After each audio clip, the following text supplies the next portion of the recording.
madaxweynaha jamhuuriyadda Soomaaliland mudane Muuse Biixi Cabdi iyo wafdi uu hogaaminayo muddooyinkii ugu dambeeyay socdaal ugu maqnaa dalka Kenya gaar ahaan magaalada Nairobi ee caasimadda waddankaasi ayaa maanta ku soo guriyay noqday caasimadda jamhuuriyadda Soomaaliland ee Hargeysa. madaxweyne Biixi diyaaradiisii markii ay soo caga dhigatay garoonka diyaaradaha ee Cigaal waxaa cutubyo ka tirsan ciidanka qaranku ay madaxweynaha salaan ku siiyeen isla garoonka iyadoona mas'uuliyiin uu hogaaminayo madaxweyne ku-xigeenka Soomaaliland mudane Cabdiraxmaan Cabdillaahi Ismaaciil Saylici ay madaxweynaha kaga hortageen garoonka diyaaradaha ee Cigaal. boqolaal ka mid ah dadweynaha caasimadda oo lulaya calanka Soomaaliland iyo boorar ay ku xardhan yihiin calanka dalka Kenya iyo boorar lagu soo dhaweynayo madaxweynaha ayaa soo buuxdhaafiyay afaafka hore ee garoonka diyaaradaha Cigaal iyagoona madaxweynaha goobtaasi weyn ugu soo dhaweeyay.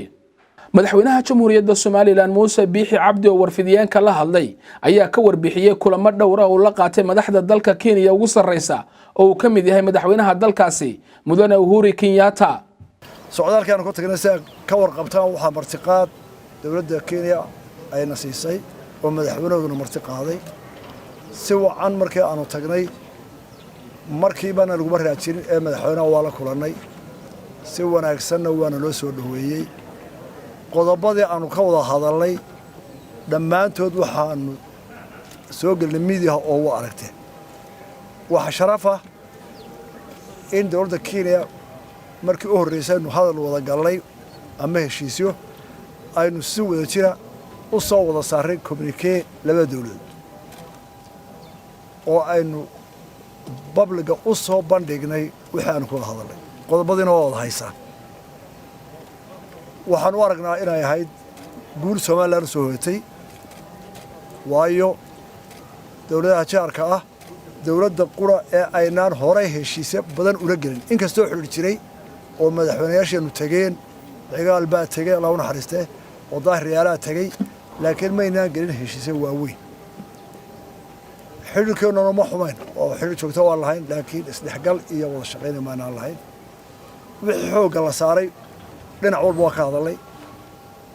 mustaqbalka ganacsiga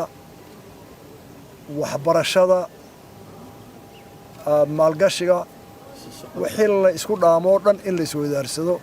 nabad lagu wada dhaqmo geeskan oo xasarad badan ku noolahayna nabad laga raadiyo ayaan ku heshiin.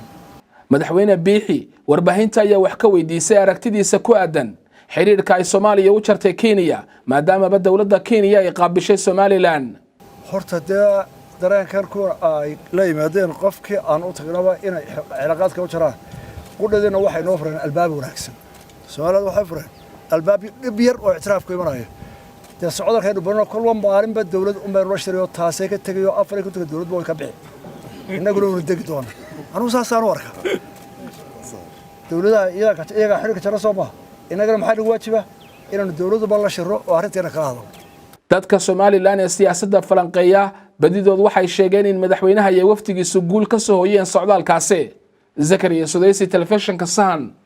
Hargeysa. wadamaga gatay gobanimada yada karwaaqsada xornimooyina gaarugooy kaygay kaste ku shayada jabal abal kunahban garugo haya abal kunahban abal kunahban garugo haya